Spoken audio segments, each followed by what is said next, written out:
Good morning to all of you. So girls, आज हम पढ़ेंगे अपना next topic rights and duties.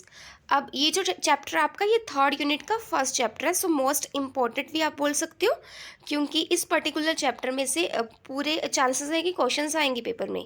ठीक है, सो ये जो वीडियो वो हिंदी और इंग्लिश हम दोनों में पढ़ेंगे। सो सभी बच्चे देखें और अच्छे से समझ लेना, क्योंकि बहुत ईजी भी है और बहुत इम्पॉर्टेंट भी है। सो सबसे पहले स्टार्ट करते हैं राइट से। सो राइट्स एंड ड्यूटीज़, ये हमारा चैप्टर है, अधिकार और कर्तव्य। सो कर्तव्य से पहले हम अधिकारों को लेके चलेंगे। अधिकार क्या होते हैं, राइट्स क्या होते हैं, वो पढ़ेंगे। ठीक है, सो यहाँ पे मैं अभी इंट्रोडक्शन पढ़ रही हूँ, सो ध्यान से सुनना।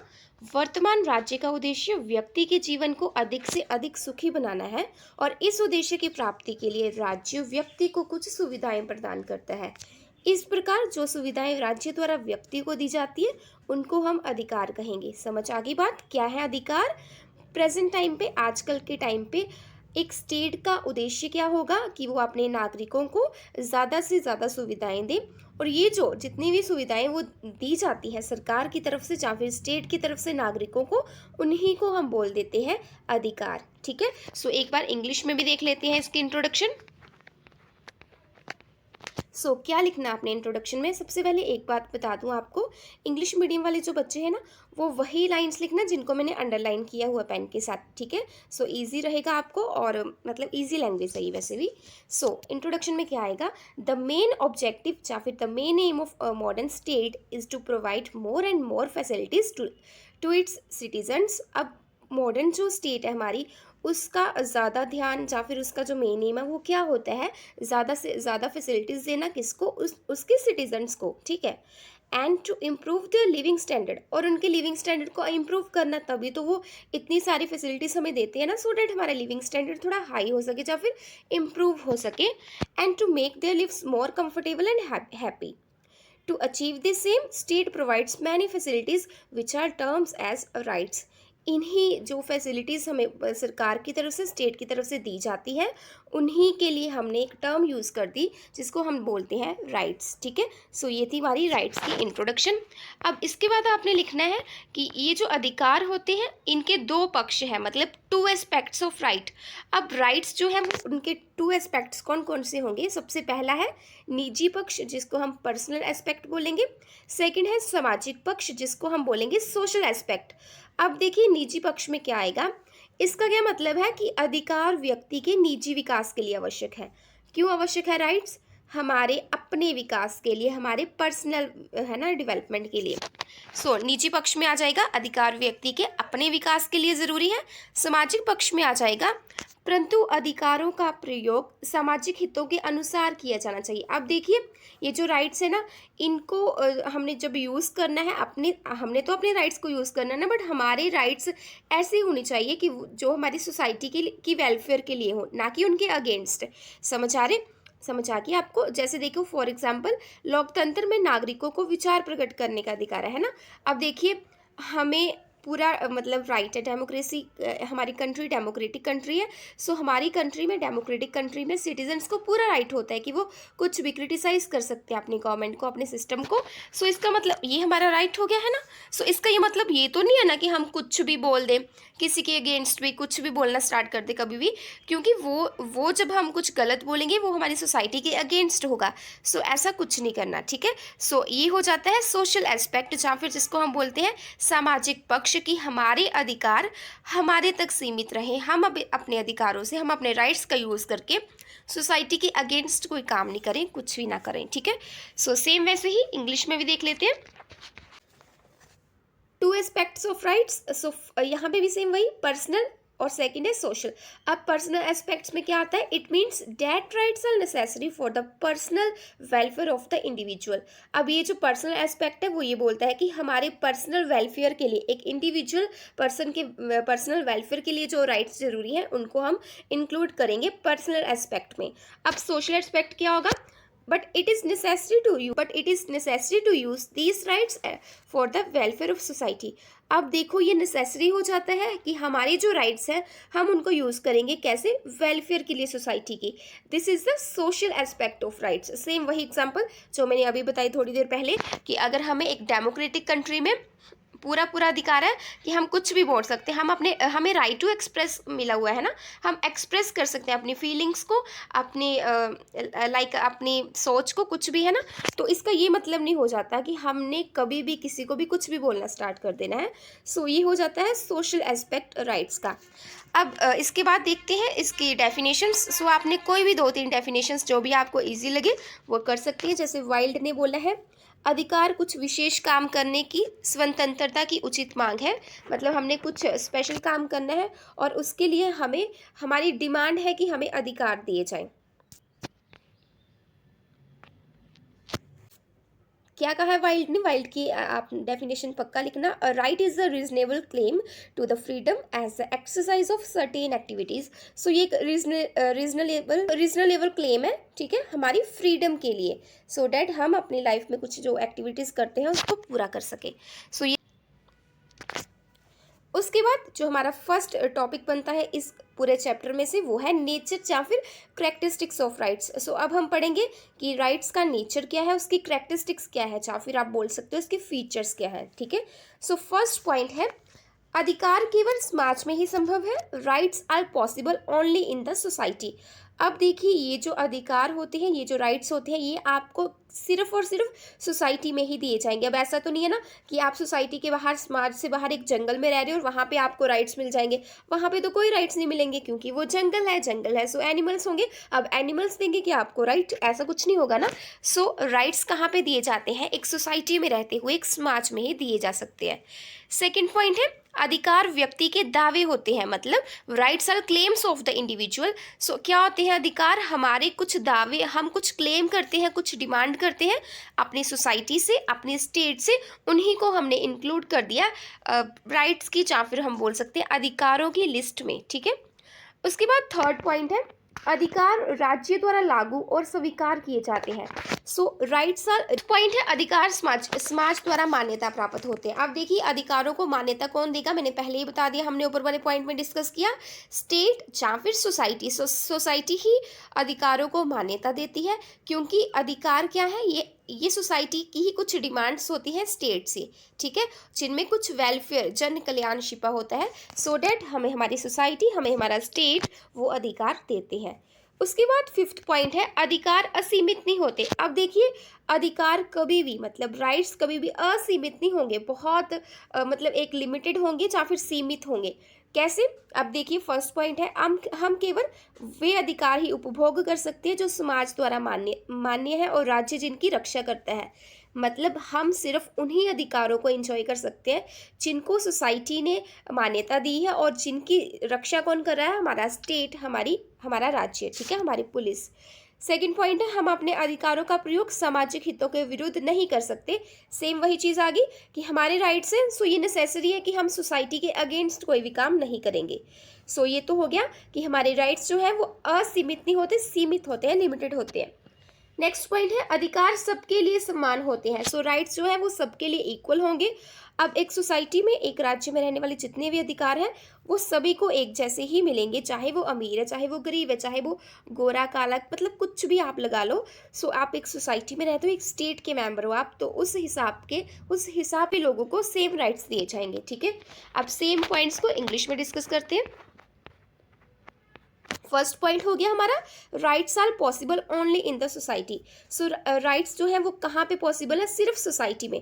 The main characteristics of rights is that it can only B enjoyed in the society. आप इनको सिर्फ एक सोसाइटी में ही इंजॉय कर सकते हो। Without society we can not even think of rights.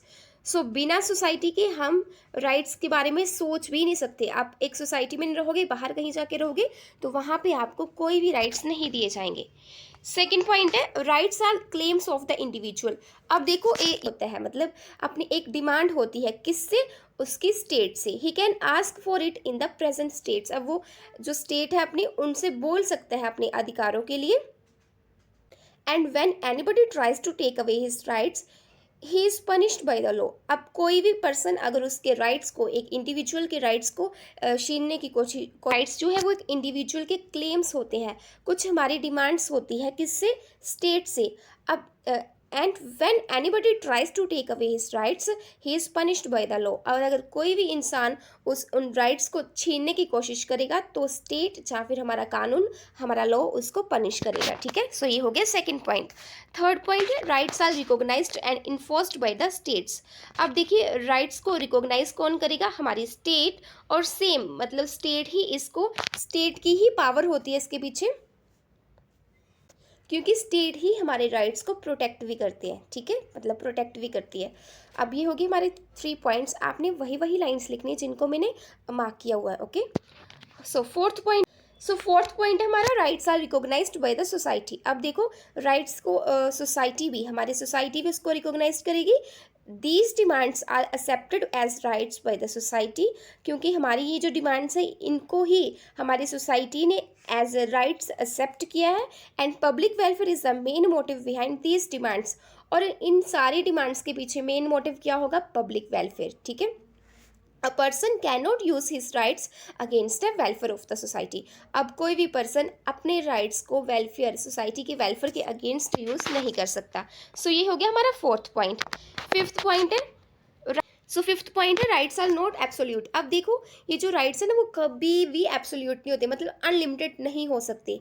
क्यों, we can enjoy only those rights which are, अब देखिए क्यों, we can enjoy only those rights which are sanctioned by the society and enforced by the state या फिर protect by the state। अब देखिए हम सिर्फ उन्हीं राइट्स को enjoy कर सकते हैं जो हमारी सोसाइटी ने हमें दिए हैं या फिर जिनकी प्रोटेक्शन कौन कर रहा है, हमारी स्टेट कर रही है, ठीक है। सो इस हिसाब से हम बोल सकते हैं ना कि राइट्स लिमिटेड होते हैं। सेकेंड पॉइंट है वी कैन पब्लिक वेलफेयर, मतलब हमारे जो राइट्स हैं हम उसको पब्लिक वेलफेयर के अगेंस्ट यूज़ नहीं कर सकते। ये पॉइंट पता नहीं कितनी बार रिपीट हो चुका है। सो आई होप आप सभी को समझ आ रहा होगा, बहुत ईजी क्वेश्चन है। सो सिक्स्थ पॉइंट है हमारा rights are equal to all. So rights जो है वो सभी के लिए इक्वल है।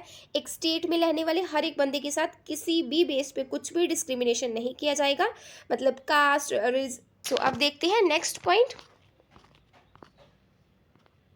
So here is our seventh point. So seventh point है अधिकार कर्तव्यों के साथ जुड़े होते हैं।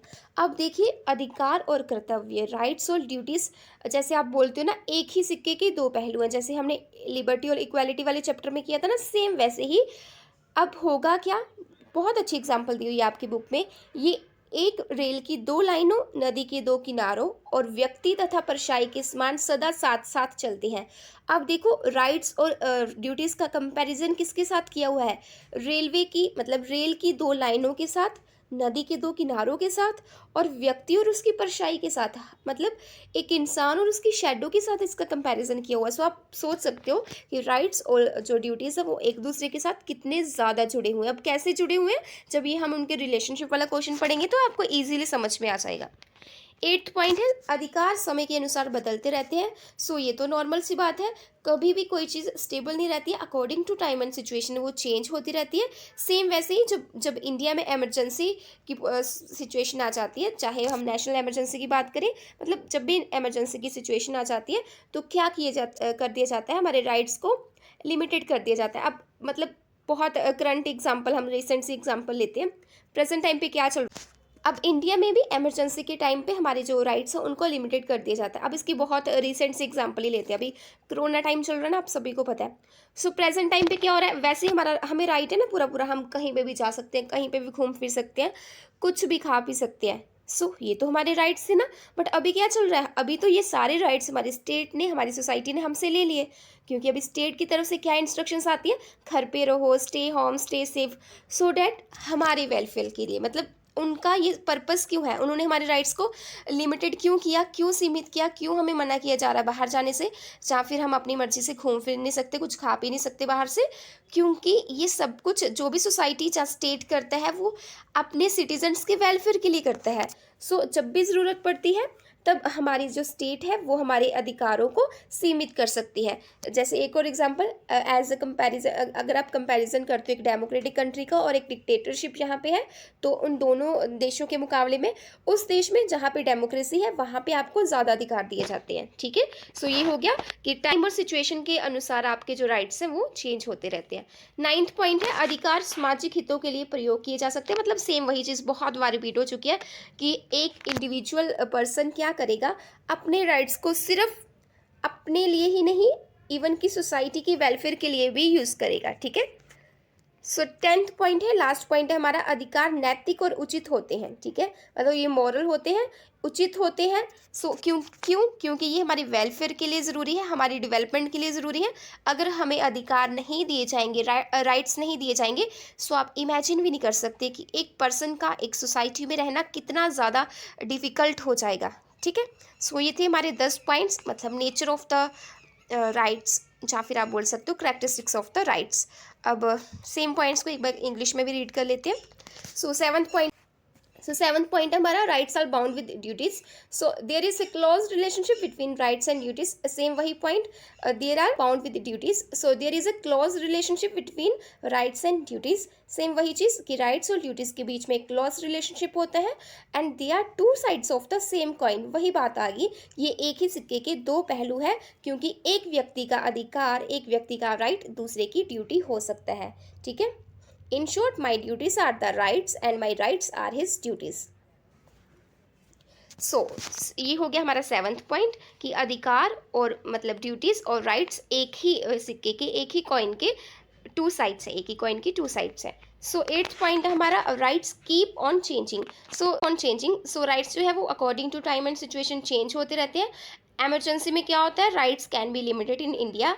इंडिया में राइट्स को लिमिटेड कर दिया जाता है जब भी नेशनल एमरजेंसी होती है, या फिर मतलब जब भी एमरजेंसी होती है। जैसे मैंने आपको कोरोना टाइम वाली एग्जांपल दी कि अभी प्रेजेंट टाइम पे क्या किया जा रहा है, एमरजेंसी वाली सिचुएशन ही क्रिएट हो रही है ना। सो उसको देखते हुए हमारे जो राइट्स है वो लिमिटेड कर दिए गए हैं। अब हमें मतलब स्टेट की तरफ से ये इंस्ट्रक्शंस दी जाती है कि घर पे रहो, आप बाहर नहीं जा सकते, सो डैट हमारी वेलफेयर के लिए हम ठीक ठाक रहें, घर पे रहें। ठीक है।